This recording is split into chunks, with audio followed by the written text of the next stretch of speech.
Eu tentarei explicar o mais breve possível, porque 45 minutos a gente consegue a atenção de vocês. Passou disso aí, já se torna chato e cansativo, tá legal?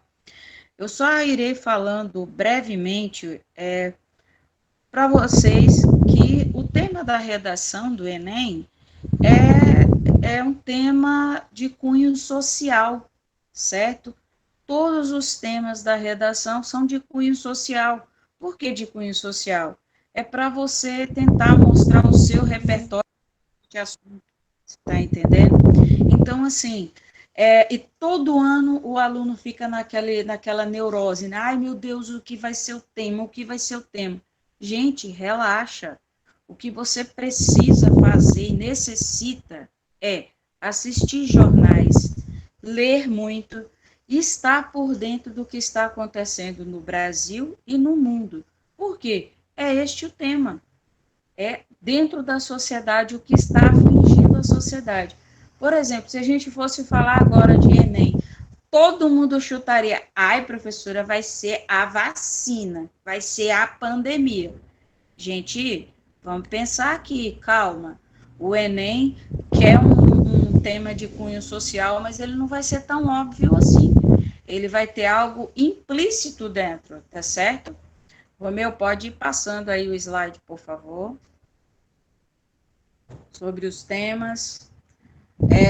Seja pela complexidade do tema ou pela falta de repertório sobre o assunto, os alunos encontram dificuldade para escrever uma boa redação.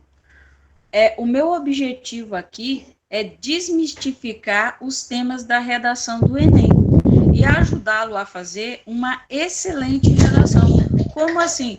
Você não precisa ser um expert, você só tem que saber argumentar com coesão e coerência. E você, dentro do próprio modelo do Enem, dentro da própria magnitude do processo, ali já tem os textos motivadores. Os textos motivadores é para ajudar vocês a isso. É abrir o leque de possibilidades que a própria prova dá para você. Então, assim, às vezes você não sabe o que significa engajamento social, mas o próprio texto motivador lhe dá leques de possibilidades de escrita. E essas possibilidades de escrita já vai abrindo o caminho para os seus argumentos. Você está entendendo? É isso que o Enem quer de você. É essa predisposição a entender o tema. E aí é que é o X da questão. É você entender o significado da palavrinha-chave do tema proposto. Próxima slide no meu. E a correção da redação, gente, como já foi dito a vocês, isso é de praxe, são 5 competências. Cada competência vale 200 pontos, certo? A primeira competência, pode ir para o próximo slide, Romeu, por favor. Demonstrar o domínio da norma culta da língua escrita. Pô, isso aqui já está mais que batido, né? O que é a norma culta? É a norma padrão. Você não vai poder escrever impropérios na sua redação. Você não vai poder escrever palavras de baixo calão. Quando você está escrevendo uma redação, você não vai poder escrever assim, por exemplo, na língua falada, você pode se expressar da seguinte forma. Tipo assim, a festa foi maravilhosa. Tá, você está conversando com um colega seu que provavelmente ele é muito íntimo. Porém, se você for escrever isso no texto, a festa estava maravilhosa. Viram a diferença? Você não vai usar essas pormenores de gírias, tipo assim, velho, na boa. Isso não pode. Você não vai. Por quê? Quando você escreve essas palavras, você infringe a primeira competência, que é demonstrar o domínio da norma culta da língua escrita. Você tem que fazer o uso da concordância, da regência, das conjunções, das preposições. Sabe aquela aula de língua portuguesa chata pra caramba que a sua professora dá, que está intitulado como gramática? Você vai fazer uso da gramática na sua redação. Você vai usar todos esses paradigmas que você aprendeu ao longo dos seus anos de estudo. A segunda competência. A segunda competência, compreender a proposta de redação e aplicar os conceitos das várias áreas do conhecimento para desenvolver o tema dentro dos limites estruturais do texto dissertativo argumentativo. Gente, o que é a segunda competência? A segunda competência é: se te pediram para você escrever sobre a vitamina C, lembre-se que a vitamina C está contida em alguns alimentos que a gente conhece, como laranja, limão, acerola, certo? Alguns dos alimentos. Porém, se você for escrever sobre a batatinha, coleguinha, só lamento em informar, você fugiu ao tema, você quebrou a segunda competência no meio. E na segunda competência é que está a essência praticamente do texto, é onde a gente vai fazer os nossos argumentos. E esses argumentos, eles são embasados nas outras áreas do conhecimento, como as aulas que você teve de filosofia, as aulas que você teve de sociologia, as aulas de história, de geografia, você está entendendo? De matemática, dependendo do tema, você pode utilizar problemas matemáticos, você pode citar nomes renomados, matemáticos renomados, certo? A segunda competência lhe dá este leque para você escrever, mas você não pode fugir do tema. E outra coisa, o que o Enem cobra de vocês? Um texto dissertativo argumentativo. O que é dissertar? Falar. O que é argumentar? É escrever. Então, dissertativo argumentativo é você escrever sobre algo, argumentando ponderadamente sobre aquele assunto, certo? A competência 3, selecionar, relacionar, organizar, interpretar informações, fatos, opiniões e argumentos em defesa do seu ponto de vista. O que é isso aqui, gente, essa terceira competência? Essa terceira competência você teve os textos motivadores. Depois que você leu os textos motivadores, você entendeu a proposta que está lá na competência 2. Agora a gente vai colocar realmente os nossos argumentos e o nosso ponto de vista que nós iremos defender. Nós iremos organizar este texto de uma forma coesa e coerente, porque o texto nada mais é do que uma coxa de retalhos. Você vai costurando os pedacinhos e você vai ligando esses pedacinhos, e é por isso que nós temos as conjunções. As conjunções são os que ligam esses argumentos, certo? Chegamos na nossa quarta competência. O que é a nossa quarta competência? Demonstrar conhecimento dos mecanismos necessários para a construção da argumentação. Aí você fala assim, poxa, professora, sacanagem. Eu não sei fazer isso aí, não. Não sei fazer esse negócio de construção de argumentação, não. Eu vou dizer para vocês, vocês são as pessoas mais aptas a fazer essa construção de argumentação, porque vocês têm o dom de argumentar com o pai e a mãe de vocês. Quando vocês querem muito sair, né? Seu pai fala, não, você não vai sair. Mas, pai, o fulano vai. Você não é o fulano. Mas, pai, vai ter... Você arruma 1001 argumentos para convencer o seu pai e a sua mãe a deixar você ir num determinado lugar. Use essa criatividade na sua redação, gente. Faça isso.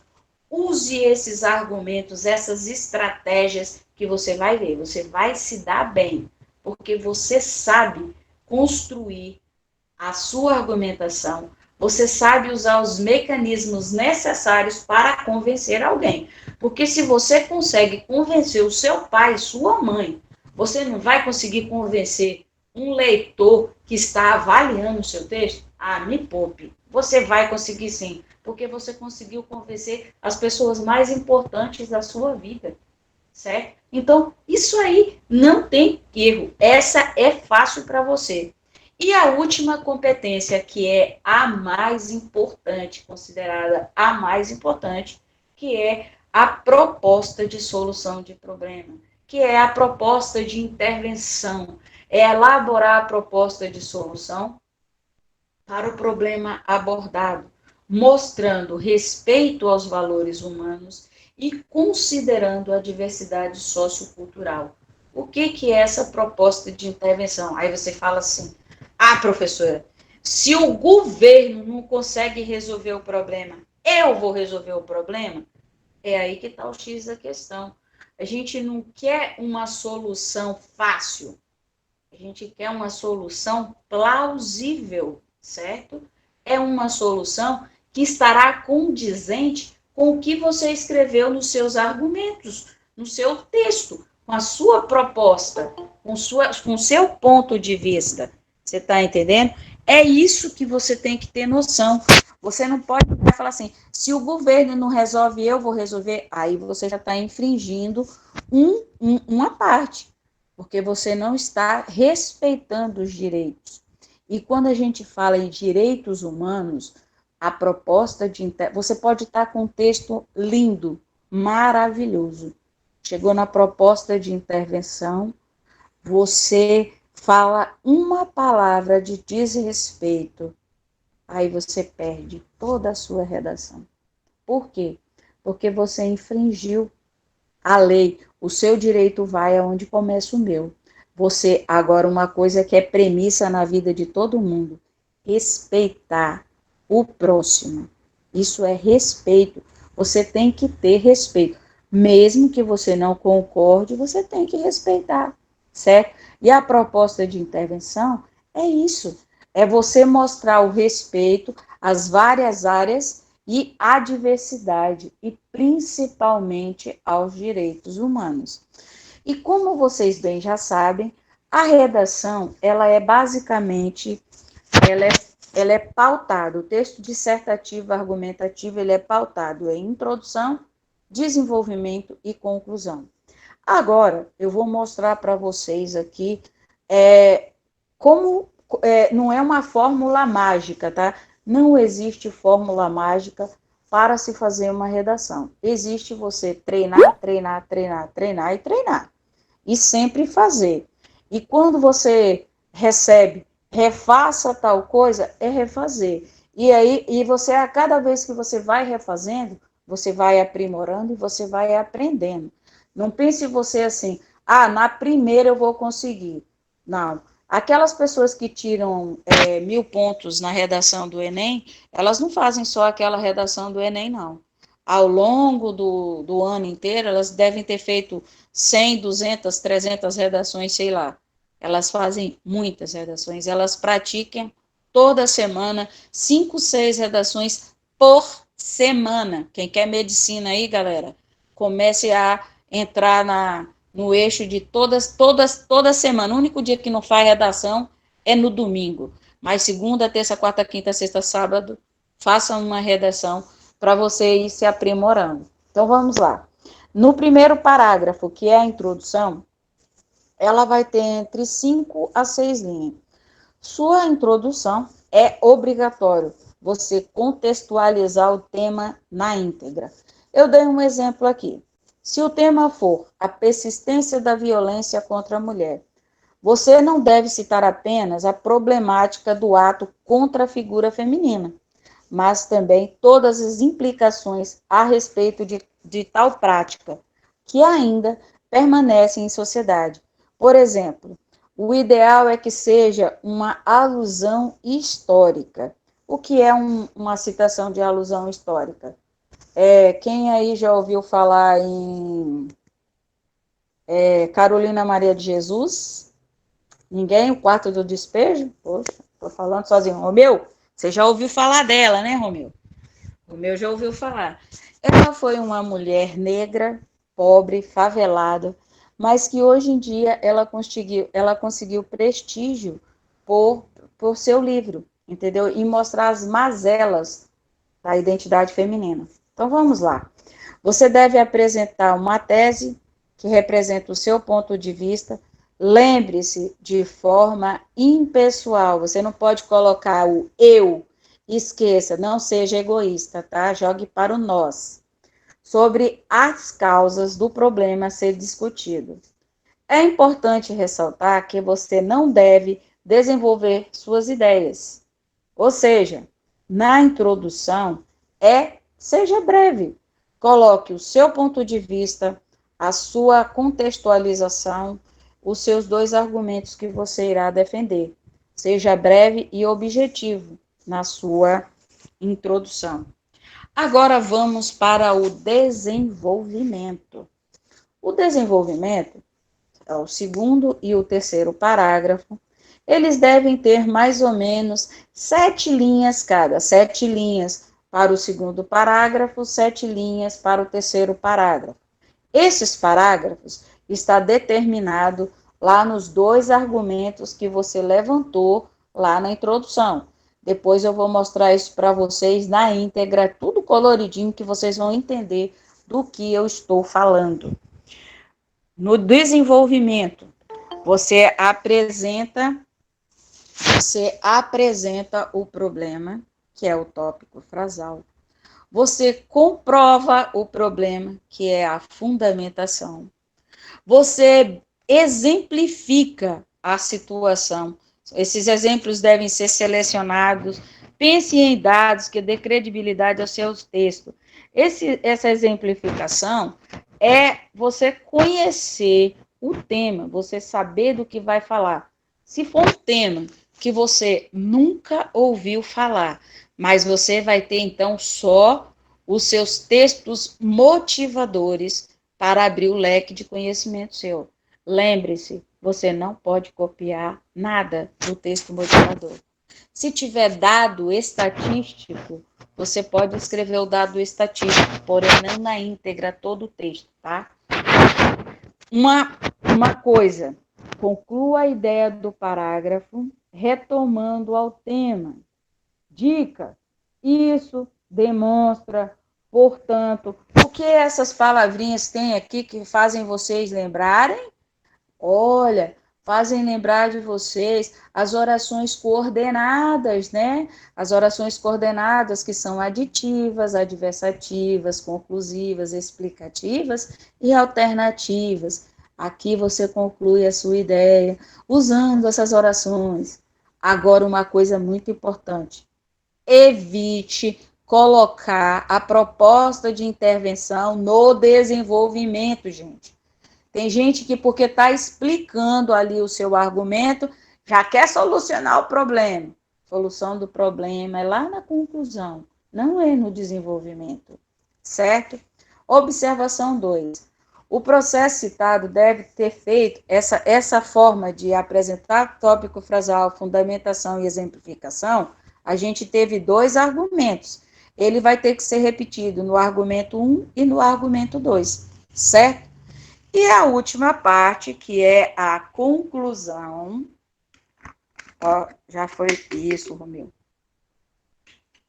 A conclusão o quarto parágrafo, ele deve ter mais ou menos 6 linhas. O que é essa conclusão? Você retoma a sua tese, demonstrando o que foi apontado no texto, comprova com o problema que é relevante para a discussão e as medidas que devem ser tomadas. Beleza, isso aí você está retomando sua tese. Você apresenta a proposta para solucionar os problemas que você apresentou no texto. Os problemas foram você que levantou. Se você levantou os problemas, vamos solucioná-los agora. Como você deve apresentar essa solução do problema? Gente, é muito simples. É mamão com açúcar. A apresentação, a solução do problema, ela tem 5 partes: a ação interventiva, o agente, o modo meio, o efeito e o detalhamento. Vamos explicar por partes o que é cada coisa dentro da proposta de intervenção. Ação interventiva. O que é preciso fazer para resolver este problema? Quando você responde essas questões aqui, olha só, você já vai fazendo a sua proposta de intervenção. Agente, quem pode fazer isso? Quem é a pessoa que vai resolver esse problema? É o governo? É a ONG? É a sociedade civil? Enfim. O modo. De que forma será feito? Ou seja, por quais meios vai ser feito essa intervenção? O efeito. Qual é o propósito dessa intervenção? Quais serão os efeitos dela? O detalhamento. Qual informação adicional posso acrescentar sobre um dos elementos anteriores? Os elementos anteriores é o efeito que ela irá causar, tá, gente? Observação 1. Não responsabilize apenas o governo. Atribua responsabilidades sociais. Escolha outros agentes como ONGs, mídia, indivíduos, família e escolas, por exemplo. 2. Não se trata de quantidade, mas sim de qualidade. Não adianta você querer colocar como seus agentes ONG, mídia, governo federal, sendo que a sua proposta é fraca, é inconsistente. E, por final, conclua o seu texto de forma breve e formal. Não use, pelo amor de Deus, frases de efeito. Evite linguagens que remetam a sentimentalismo. Sentimentalismo a gente deixa para as prosas, tá, galera? Para as crônicas, texto dissertativo, argumentativo, não pode ter sentimentalismo, beleza? Próximo, Romeu. Olha só, eu só vou falar com vocês aqui agora, que eu desenvolvi uma redação, tentando mostrar para vocês o passo a passo de como fazer. Texto 1, decreto 7.053, de 23 de dezembro de 2009. Artigo 1. Fica instituída a Política Nacional para a População em Situação de Rua, a ser implementada de acordo com os princípios e diretrizes e objetivos previstos neste decreto. Parágrafo único.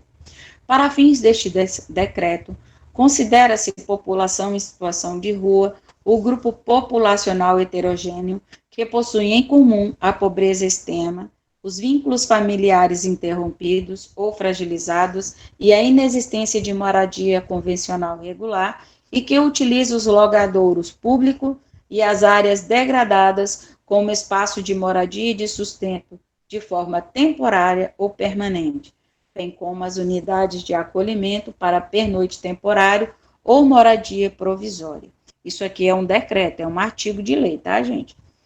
Texto 2. Quais fatores levam à situação de rua? Uma pesquisa nacional sobre a população em situação de rua, Romeu, pode ir para o texto 2, foi realizada pelo Ministério do Desenvolvimento Social entre os anos de 2007 e 2008, com o objetivo de quantificar e qualificar todos esses fatores. Quanto aos motivos que levam as pessoas a morar nas ruas, os maiores são alcoolismo e ou drogas, perda de emprego, conflitos familiares.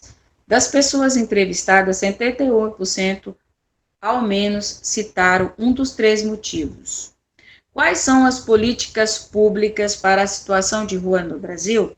As políticas públicas são de responsabilidade do governo federal, dos estados e dos municípios brasileiros, quanto à assistência social para a população em situação de rua no país, as garantias constitucionais de garantia de pessoa humana e do direito à moradia. Próximo, Romeu, que é uma chargezinha. Operação retirada de moradores de rua debaixo de viaduto. Tô indo, só um minuto. Estou procurando minha dignidade perdida. Texto 4. Planejamento urbano deve levar em conta o morador de rua. A partir da análise urbanística da cidade de São Paulo em relação à população de rua que nela habita, o urbanista Paula Holtz Quintão constatou que nem todo morador de rua quer ou consegue sair desta condição e ter uma casa como seu lar. Eis a proposta de intervenção. Próximo slide, Romeu. A proposta de redação. A marginalização de crianças e jovens em situação de rua no Brasil. Gente, vocês perceberam que eu coloquei o texto 1, texto 2, texto 3, uma charge e o texto 4, como se fosse uma redação de Enem, simples assim. E a proposta aqui, viram que está em negrito o tema, a marginalização de crianças e jovens em situação de rua no Brasil. Próximo slide. Romeu, você tem que dar 3 toques. Por favor. Isso. Aí, obrigada. Outro toque. Outro de novo. Isso, muito obrigada. Olha agora. Detalhando a redação com exemplo, com base no esquema. Mostrem para vocês que o que está em azul claro é um repertório sociocultural. Eu não sei se vocês já leram o livro Capitães de Areia, de Jorge Amado. Então, vamos lá.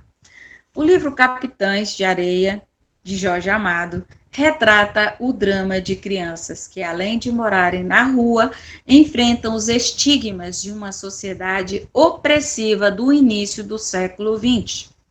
Qual foi o tema mesmo da redação, galera? A marginalização de crianças e jovens em situação de rua no Brasil. Então, eu comecei a redação fazendo um repertório sociocultural, que está ali, o livro Capitães de Areia. Em seguida, eu fiz a apresentação do tema com contextualização, ou seja, eu utilizei o repertório sociocultural e contextualizei o tema, utilizando o livro de Jorge Amado como contextualização. Em vermelho, eu escrevi a apresentação da minha tese. Qual é a minha tese? A questão social da população em situação de rua no Brasil é pouco debatida. Agora eu vou mostrar para vocês os 2 argumentos que eu terei que escrever para fundamentar a minha tese, que é a questão social da população em situação de rua no Brasil é pouco debatida. Então vamos lá. Dessa maneira, é primordial analisar a falta de argumento 1, engajamento social, e a baixa atuação do Estado. Argumento 2, a baixa atuação do Estado. Então, eu mostrei aqui, ó, contando 1, 2, 3, 4, 5 linhas. Em 5 linhas, eu fiz a introdução da minha redação, certo? Eu apresentei um repertório sociocultural, citando um livro, tá? Um livro de grande prestígio, diga-se de passagem, contextualizei o tema, apresentei minha tese e expus os meus 2 argumentos que eu vou defender ao longo do texto, que é engajamento social e a baixa atuação do Estado. Então, agora que vocês aprenderam, lembrando, gente, isso aqui não é uma receita de bolo. Tem pessoas que começam o texto já fazendo a sua tese, e depois os seus argumentos, e por último, a contextualização. Não tem problema. O que você tem que ter em mente é que você tem que contextualizar, você tem que apresentar a sua tese, os seus 2 argumentos na introdução. A tese não pode ser apresentada lá no desenvolvimento, porque senão você infringe lá a segunda competência. Lembra das competências que a gente aprendeu? Consegue entender? Então, agora, nós vamos para o desenvolvimento do argumento 1. Mais 2 toques, Romeu. Isso. Olha só. Qual foi o nosso argumento? O nosso argumento 1. Engajamento social, não foi? O engajamento social, porque é por isso que eu sinto falta desse negócio de presencial, gente. Se fosse, vocês já estavam falando, professora, é isso mesmo, foi isso aí. Aí você fica falando, parece que você está falando com a entidade aqui. Mas tudo bem, ninguém falando comigo, todo mundo quietinho. Isso deve ser o frio, eu vou acreditar. Então vamos lá. Ó, nosso argumento 1, nós iremos falar sobre engajamento social, certo? Ó, a ideia do argumento 1. Convém ressaltar de início que a população brasileira deve lutar para que respeite a dignidade proposta pela Declaração Universal dos Direitos Humanos. Também seja uma realidade para a pessoa em situação de rua. Gente, olha como eu fui linda, né? Eu peguei lá a Declaração Universal dos Direitos Humanos para colocar como engajamento social. Prestar atenção e mostrar a problemática aqui. Agora que eu peguei a Declaração Universal dos Direitos Humanos, agora eu tenho que fundamentar isso aí. Como que eu vou fundamentar? O que está em azul aqui, ó, a fundamentação. Sobre esse prisma, uma sociedade que não reconhece a vulnerabilidade, assim como a invisibilidade que este segmento marginalizado sofre, colaborando para a ocorrência de abusos e violências. Eu não fundamentei dentro da Declaração dos Direitos Humanos, que lá os direitos humanos, ele prega a vida como um todo, certo? Então, ó, se você não reconhece a vulnerabilidade e a invisibilidade das pessoas que moram em rua, você não conhece os direitos humanos. Seguindo, eu vou citar agora um exemplo, porque no desenvolvimento desse argumento, eu tenho que colocar o argumento, fundamentar e exemplificar. Como que eu vou exemplificar as pessoas que moram na rua? Eu tenho que lembrar algo que foi chocante, que foi impactante, que parou. O que parou o país? A prova disso foi a chacina da Candelária em 1993, em que policiais militares mataram 8 jovens moradores de rua. Tal fato certamente evidencia a necessidade de engajamento social como um dos mecanismos para diminuir o entrave. Mostrei para vocês, citei, exemplifiquei e fundamentei e ainda trouxe de volta a palavrinha-chave, engajamento social, para mostrar para vocês que é fácil.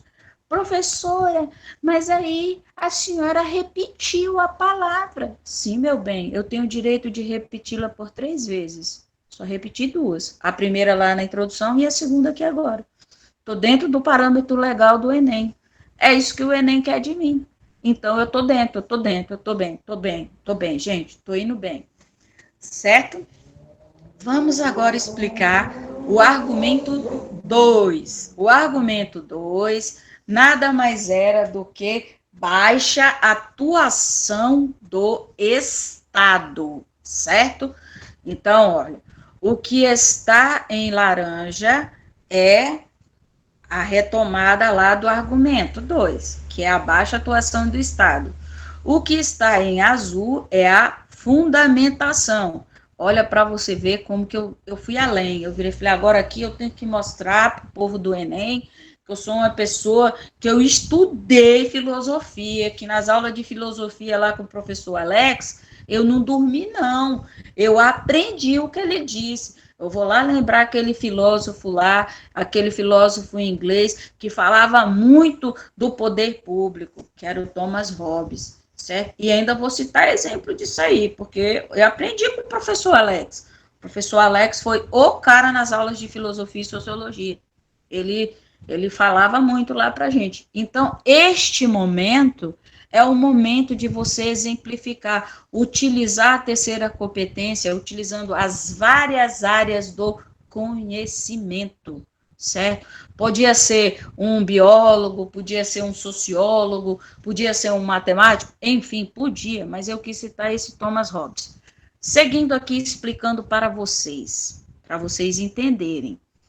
Além disso, olha só, eu estou indo para o segundo argumento. Eu não posso simplesmente começar o argumento sem fazer uma retomada, né? Eu tenho que retomar o texto. Como que eu retomo o texto? Além disso, fica claro, no entanto, vamos lembrar das orações coordenadas, gente, para ligar esses termos aí, certo? Então, vamos lá. Além disso, outro fator relevante é a escassa situação do governo na resolução do problema em questão.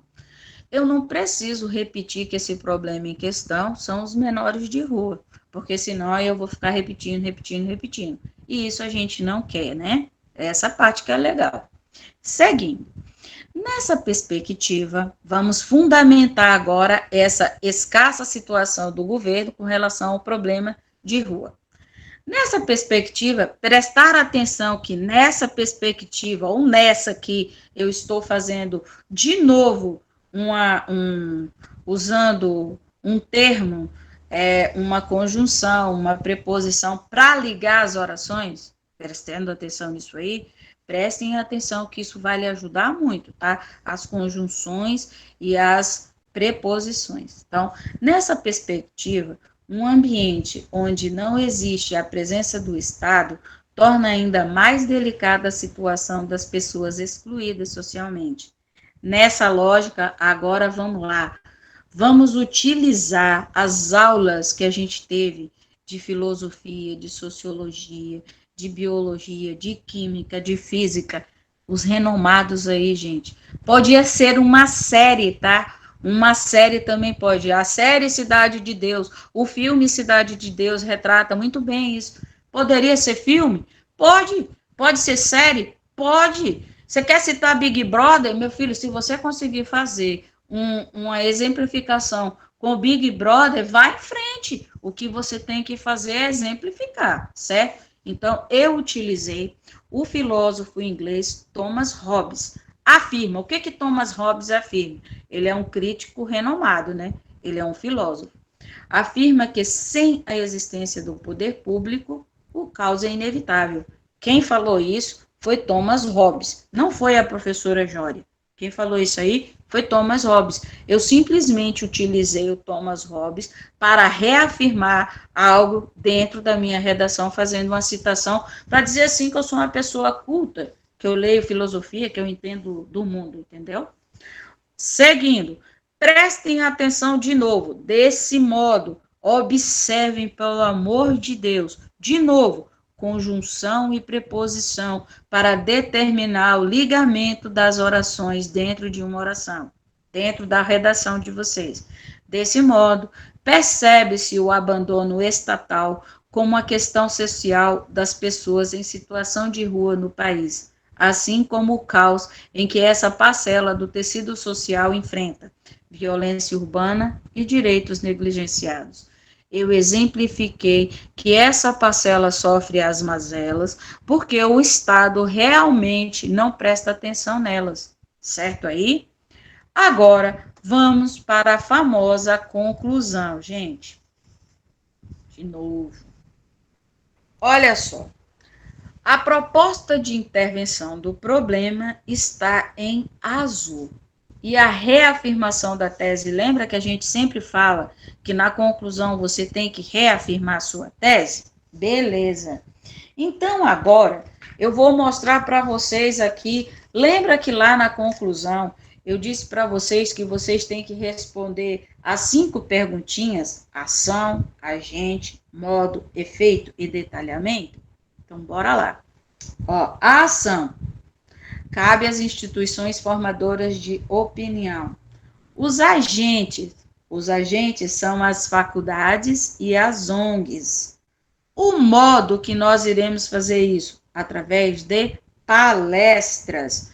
E o efeito que isso vai ter? Efetivar os direitos de moradores de rua. E o detalhamento vai ser a próprio resgate desta dignidade. E como isso ficaria respondendo essas questões? Agora a gente vai ter que colocar mais palavrinhas aí nessas respostas, né? Porque a gente tem que dar o ligamento das palavras para que a proposta de intervenção fique beleza. Beleza? Concluo a minha conclusão da seguinte forma. Contudo, eu tinha escrito o destarte, mas eu achei que se eu escrevesse destarte, vocês iriam falar assim, que palavra doida é essa? Mas, tudo bem. Comecei com contudo mesmo, porque estou concluindo o meu texto. Contudo, cabe às instituições formadoras de opiniões, como as universidades públicas, principalmente as universidades de São Paulo. Lembram que os textos motivadores que eu coloquei estava fazendo referência à cidade de São Paulo? Eu espero que vocês tenham observado isso, porque estava fazendo referência a São Paulo e o segundo texto era Minas Gerais. E o primeiro texto foi o decreto-lei, certo? Beleza, então bora lá. Cabe às instituições formadoras de opinião, como as universidades públicas, principalmente as universidades de São Paulo, USP, e a Universidade de Minas Gerais, UFMG, criar e ampliar em território nacional palestras, workshops entre ONGs dos direitos humanos e a sociedade, com o efeito de promover a sensibilidade da população como esse impasse e, dessa forma, o engajamento social necessário para pressionar o governo federal, sobretudo o Ministério do Desenvolvimento Humano, para efetivar os direitos dos moradores de rua, especialmente o resgate de sua dignidade com acesso à saúde e a um lar e a do respeito social. Gente, quando eu fiz toda essa proposta de intervenção, eu não joguei só para o governo federal. Eu coloquei que o governo federal e a sociedade civil como um todo. Lembre-se, quando você determina 2 agentes, você pode obter um êxito melhor. Então, a maioria de vocês só coloca uma pessoa para resolver o problema. E nem sempre essa uma pessoa dá certo, tá certo? Beleza. Seguindo. Assim, prestar atenção aqui no assim, o assim eu estou retomando ao contudo, né, para fechar. Agora eu vou fechar o meu texto, fazendo a retomada e a reafirmação da minha tese. Assim, espera-se que com essas medidas, tal problema muito bem evidenciado na obra de Jorge Amado, lembra que eu comecei meu texto com Jorge Amado? Seja gradativamente atenuada no Brasil. Prestaram atenção?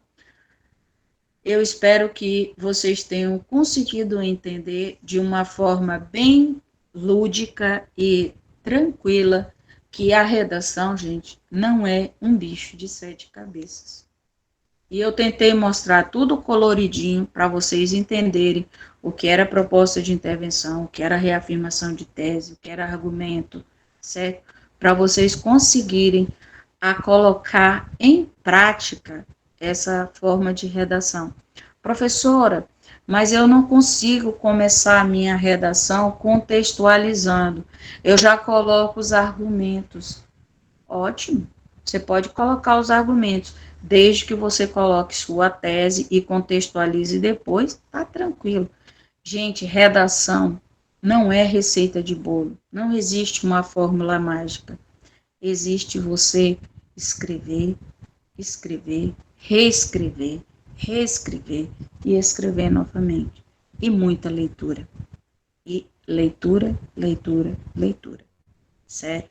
Quando a gente lê, a gente consegue debater sobre qualquer assunto. Lembrando, o tema da redação é um tema social. É um tema que exige da sociedade uma resposta. Nunca vai ser um tema que vocês não tenham conhecimento prévio, certo? Nunca vai ser. Sempre vai ser algo de cunho social.